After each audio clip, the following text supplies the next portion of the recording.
السلام عليكم ورحمة الله تعالى وبركاته. حياكم الله وبياكم وجعل الجنة مثوانا ومثواكم. اللهم علمنا ما ينفعنا وانفعنا بما علمتنا وزدنا بك علما. اللهم بارك لنا في وقتنا، اللهم آمين. الأجازة، معلش بس الخلفية متغيرة وحتى الأوضة كلها أصلا متغيرة. وعلى العموم ديت الأوضة اللي كنت بذاكر فيها في تالتة ثانوي، لكن الأوضة اللي كنت بصور فيها فيديوهات قبل كده، دي الأوضة اللي أنا ذاكرت فيها في بداية تالتة ثانوي. لكن أنا قعدت في المراجعة النهائية في الأوضة دي. حتى هتلاقي يعني مثلا الورق ده، دي كلها ملخصات كنت كاتبها. دي مثلا ورق العضوية، كنت ملخص العضوية كلها في الورقتين دول.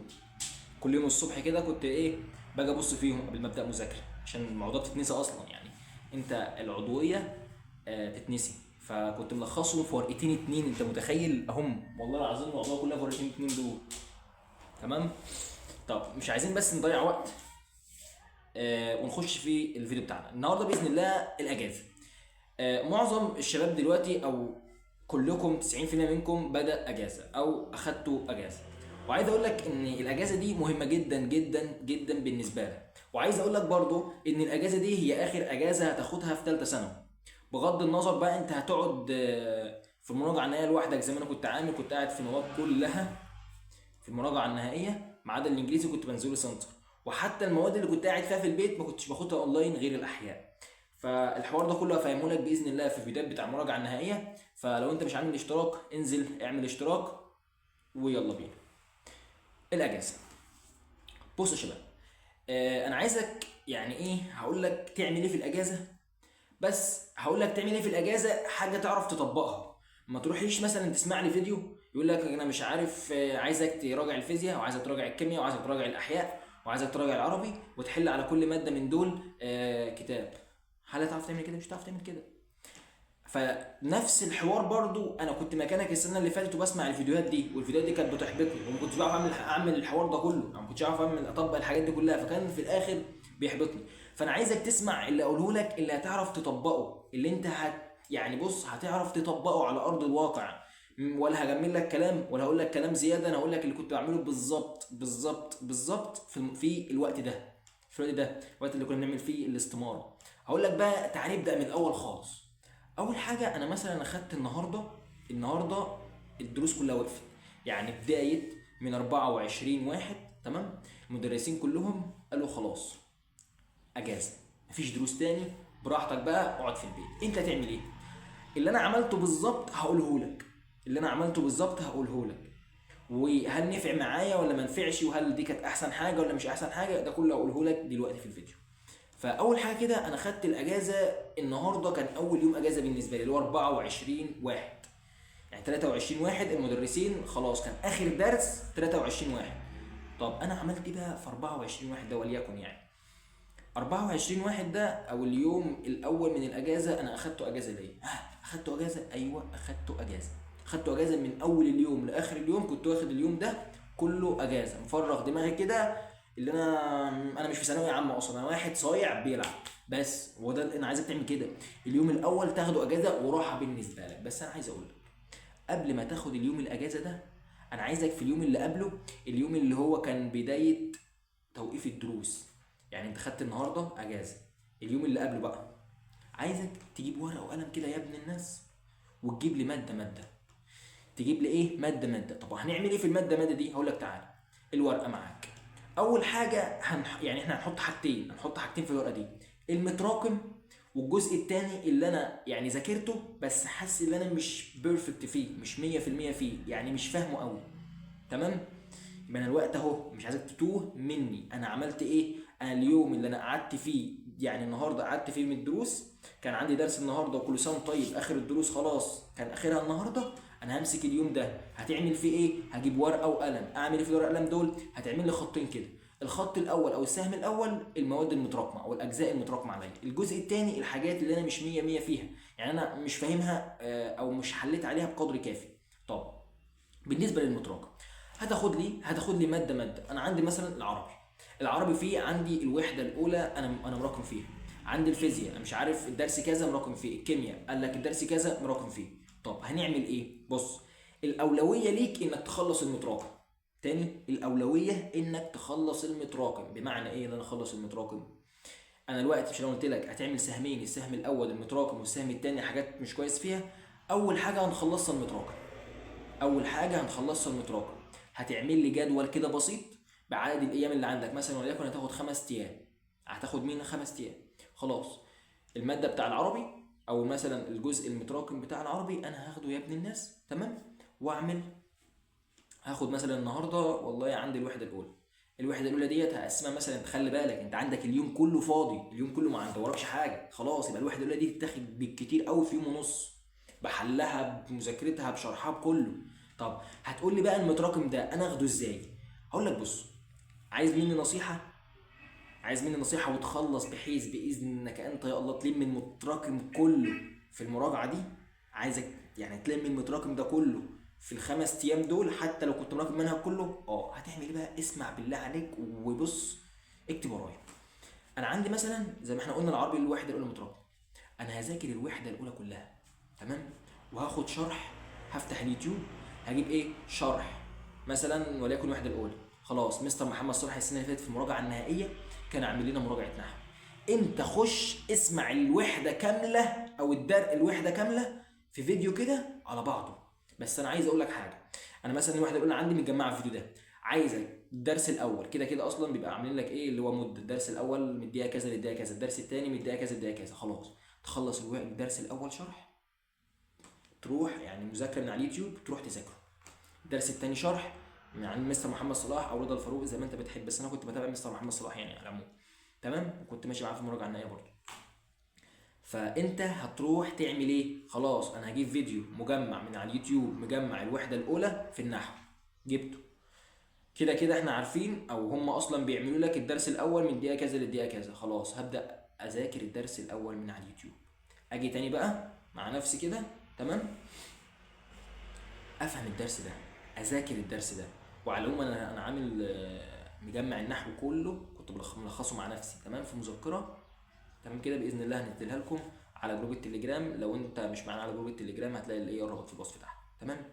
انا كده خلصت، ذاكرت درس بدرس، سمعت الشرح من على اليوتيوب درس بدرس، وذاكرته درس بدرس. طب بالنسبه للحل، ده الحل ده اهم من الشرح واهم منك شخصيا. طب هنعمل ايه في الحل؟ بص انت ما عندكش وقت، ما عندكش وقت، انت عايز تلم اكبر قدر من المراجعه. عشان عايز اقول لك ان الاجازه دي مش يعني هي تابعه، مش فاصله من الترم الاول والترم الثاني خالص. الاجازه دي تبع الترم الاول، الاجازه دي معموله لك عشان تلم المتراكم او اللي وقع منك في الترم الاول، عشان ابدا الترم الثاني على نضيف. عشان اقسم بالله اللي فات يعني مش هيجي يعني ذره على اللي جاي. اللي جاي هتضغط ضغط كبير، انا بقول لك هتضغط ضغط كبير. فانا عايزك تاخده بصدر رحب كده، انك عارف انك هتتهان، انك عارف هتضغط، عشان ما تتصدمش. ما تجيش مثلا، لا، تبقى انت عارف ان الترم التاني يبقى اقوى من الترم الاول. ليه؟ لان كل المدرسين هيحاولوا يضغطوك، وكل المدرسين هيحاولوا، يعني المدرس بينافس مدرس، المدرس ده هيحاول يخلص لك المدرس، هيحاول يخلص لك المنهج ده بالمدرس ده، بحيث يلم اكبر عدد من الطلاب. هم كلهم كده بيشتغلوا عشان تبقى فاهم. فانا عايزك تكون عارف ان الترم التاني هيبقى اصعب من الترم الاول، يعني هتاخد كميه كبيره في وقت قصير. فانت هتعمل ايه؟ عايزك تلم الترم الاول وتخلص، ما تسيبش تراكميه واحده كده صغنونه في الترم الاول، لا عايزك تلمه لي. طب هنلمه ازاي؟ قلنا خلاص عندي الوحده الاولى مثلا مراكم فيه، هجيب فيديو من على اليوتيوب اسمعه واقسم الدروس. طب خلصنا بقى، خلصنا المذاكره من على اليوتيوب، الجزء الثاني ذاكرنا مع نفسنا، الجزء الثالث الا هو الحل. هتجيب لي كتاب المراجعه النهائيه بتاع السنه اللي فاتت، كتاب المراجعه النهائيه بتاع السنه اللي فاتت. الكتب كلها تبقى عامله حل على الوحده، حل كامل كده على الوحده. طب الحل الكامل ده احنا نعمل ايه؟ هنمسك يا ابني، انت خلصت مذاكره، خلصت مذاكره من على اليوتيوب ومذاكره مع نفسك، هتيجي بقى تفرم لي الوحده دي حل من كتاب. مثلا انا كنت بذاكر بحل من كتاب كيان، خلاص هجيب لي كتاب كيان، هتلاقي عامل لك ايه حل مجمع على الوحده الاولى وليكن. خلاص هجيبه واحله مع نفسي. طب هل هكتفي بحل كتاب واحد؟ لا، هو هتلاقي مثلا الوحده على مثلا 100 سؤال، خلاص انت هتجيب لي كتاب كمان ولا يكن كتاب الامتحان تحل عليه 100 سؤال كمان، يعني تحل على الوحده الواحده من كتابين، بس من كتابين المراجعه النهائيه. وعايزك برضو تكون عارف ان افكار المراجعه النهائيه بتكون اعلى من الافكار الموجوده في اول السنه، وده خلي بالك افضل من انك اصلا تحل درس الدرس، والله افضل، والله افضل. ولو مش افضل في كتب المراجعه النهائيه مش هتعمل لك مش هتجمع لك يعني، او تخلي لك الحل كله في واحده واحده. انت فاهمني؟ يعني حل المجمع احسن من الحل بتاع الدرس، عشان انت اصلا دماغك مش هتكون عارفه انك في انهي درس. لا، فانا عايزك تحل، بس هتحل من مصدرين. تاخد مثلا كتاب كيان او كتاب الامتحان وليكن في العربي، هتحل المصدرين في المراجعه النهائيه من كتب المراجعه النهائيه. يبقى الوقت اللي انت متراكمه، عشان بس انا حاسس ان انا لخبطتك شويه، هتعمل ايه دلوقتي؟ انا الوحده الاولى مراكمها، هفتح اليوتيوب اسمع درس بدرس. الدرس الاول خلصته شرح من اليوتيوب، اجي اذاكره مع نفسي. الدرس الثاني وهكذا، الدرس الثالث وهكذا، الدرس الرابع وهكذا لحد ما اخلص الوحده. اجي بقى في انا خلصت مثلا الوحده كلها في يوم النهارده، اجي تاني يوم اجيب كتاب كيان، او نبدا بكتاب الامتحان عشان افكاره يعني ايه، يعني اضعف من كتاب كيان. هنحل مع نفسنا، هنجيب الاسئله المجمعه على الوحده ونحلها مع نفسنا. خلصنا كتاب الامتحان، وخلي بالك الجزئيه اللي انت مش فاهمها ارجع لها تاني، علم عليها جنبها كده. مش عايزك تسرع نفسك، لا، انا عايزك على مهلك في الحل. اهم حاجه الحل، اهم حاجه تكون فاهم خط، يعني بص كل حاجه تكون فاهمها في السؤال، تمام؟ عشان خلي بالك قلت لك برضو ان الحل او الاسئله بتاع المراجعه النهائيه بتكون اقوى شويه. فعلى مهلك وبالراحه. خلصنا كتاب الامتحان وافكاره، الفكره اللي انت مثلا وقعت فيها تسال المدرس بتاعك فيها وتكتبها، هكذا. خلصنا كتاب الامتحان نخش على كتاب كيان، وهكذا. تحلك بس بمصدرين اتنين كده، احنا خلصنا واحده. ولا بقى تقول لي هحل على درس الدرس، لا. كده انت باذنك انت يا الله، انت لو مراكم العربي كله هتجيبه في 3 ايام بالكتير. العربي كله هتجيبه في 3 ايام، يومين شرح ويوم حل، هتجيبه. فالخطوه دي او الطريقه دي حلوه قوي، هتلم لك كتير. فانت كده خلاص عملت الجدول مع نفسك وعرفت ايه المتراكم عليك، وهتخلصه بنفس الطريقه دي. طب انا الحمد لله رب العالمين مش مراكم، وانا ما كنتش مراكم السنه اللي فاتت الصراحه. طب عملت ايه؟ والله انا عملت الاتي: كتبت الاجزاء، الجزء مثلا اللي انا ضعيف فيه. كان مثلا انا فاكر الجزء اللي انا ضعيف فيه في ثالثه ثانوي في العربي، اسم الفاعل واسم المفعول وصيغه والحاجات دي. والله قعدت مع نفسي، جبت شرح من على اليوتيوب برضو بتاع المراجعه النهائيه بتاع 2023 السنه اللي قبلي، وقعدت احل زي ما انا قلت لك بالظبط. فانت سواء مراكم او سواء اصلا ضعيف في ده، هنحل كتير، بس هتحل على قد ما تقدر. يعني هتحل على قد ما تقدر. الحل ده هيفهمك، هيوسع افاقك. مثلا في الاحياء مثلا التكاثر ده درس اقسم بالله، درس يعني بيجي عليه الامتحان، يعني بيجي عليه اجزاء كبيره قوي في الامتحان. عايز اقول لك ان التكاثر بيجي عليه تقريبا 3 اسئله بدرجتين او سؤالين بدرجتين، غير بقى الاسئله اللي هي بتجيلك في بدرجه. يعني التكاثر ده بيجي عليه كتير قوي، يعني عايزك تهتم بيه، الجزء بتاع التكاثر ده في الاحياء. فالاجزاء اللي انت ضعيف فيها هتمسكها وتعرفها وتحل عليها كتير. يبقى الحل الكتير باذنك انت يا الله هيفهمك الجزء ده. عايز تطلع من الاجازه دي تكون الحمد لله الترم الاول صفحه واتقفلت بتاع الترم الاول. هبدا الترم الثاني على نظافه. معلش خش على نومك شويه، لو كنت بتنام 8 ساعات نام 7. بس انا عايزك تذاكر، عايزك باذنك انت يا الله توصل لحلمك، عايزك توصل لحلمك وما تتهونش. وعايز اقول لك برضو ما تنساش صلاتك. عايز افكرك بالايه اللي بتقول: ومن اعرض عن ذكري فان له معيشه ضنكا. عارف يعني المعيشه الضنك؟ يعني انت مش ما بتركزش في المذاكره، تحل يعني مهما تسمع شرح ما تعرفش تحل، فدي العيشه الضنك.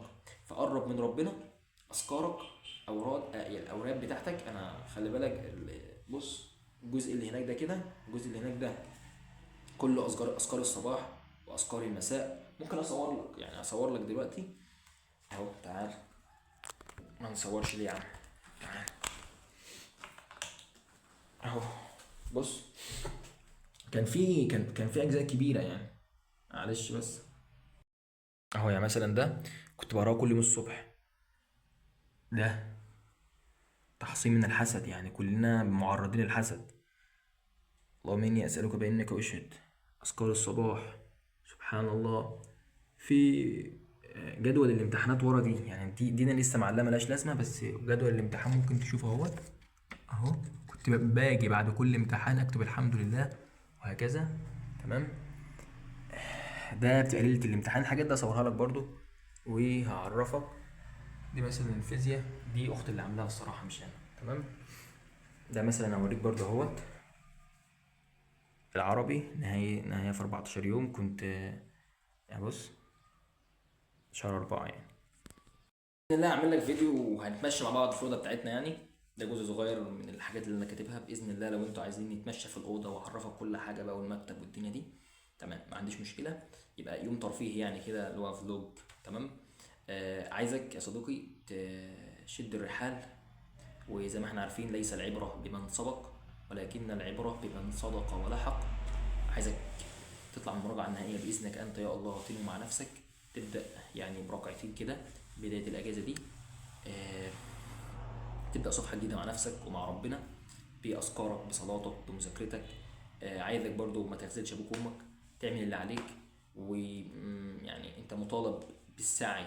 يعني جملة الدكتور أحمد الجهري: أنت مطالب بالسعي وسط هذه المعمعة مهما حصل حواليك. أنا كنت بيحصل لي حاجات أقسم بربي لا تطاق، بس كنت بطلع في الأوضة دي. يعني أنا عندي الشقة دي أو الأوضة ديت أوضة منفصلة عن البيت بتاعي اللي هناك ده.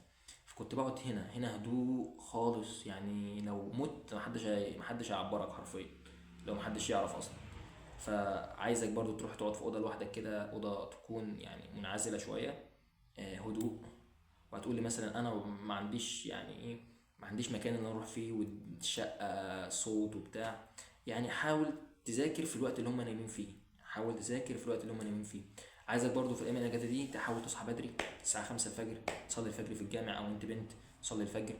وانتوا برضو لو عايزين تعملوا عمره، يعني من غير اصلا ما تسافر، انت فاهمني، من غير ما تسافر السعوديه، ممكن تعمل عمره وانت قاعد. تحسب لك عمره وانت قاعد. هكتب لك الحديث اللي بينص على ده باذن الله في الكومنتات. ما تنساش تصلي على النبي صلى الله عليه وسلم. ولو انت ما عملتش اشتراك، انزل اعمل اشتراك، عشان باذنك انت يا الله زي ما احنا وعدناكم هنشرح معاكم الانجليزي برضو في المراجعه النهائيه باذن الله. الفيديو بتاع التفاصيل هينزل بعد بكره مجانا على اليوتيوب زي ما احنا عارفين. فعايزك تعمل اشتراك دلوقتي، وعايزين نوصل 5000 في نهايه الاجازه. فبالله عليك، بالله عليك، انزل اعمل اشتراك واعمل اللايك بتاعك، وتكتب كومنت بالصلاة على النبي. واي حاجة واقفة قدامك باذنك انت يا الله هنجاوبك عليها. ما بسيبش كومنت حرفيا الا لما بسيبه، لان انا كنت في يعني في موقعكم ده السنة اللي فاتت، وكانت في حاجات بتقف قدامي كتير وما كنتش لاقي حد يعني ايه يفهمها لي بالطريقة اللي انا بفهمها لكم دلوقتي. لان كله بيجمل، يعني كله بيضيف، كله بيحاول يبقى مثالي مثلا على اليوتيوب. ولكن انا بقول لك حاجات يعني تقدر تطبقها، تقدر تعملها. مش بطلع قوي ولا بنزل قوي، لا، انا اقول لك اللي كنت بعمله. وربنا يوفقنا ويوفقكم. اقول قولي هذا واستغفر الله، والسلام عليكم ورحمة الله تعالى وبركاته.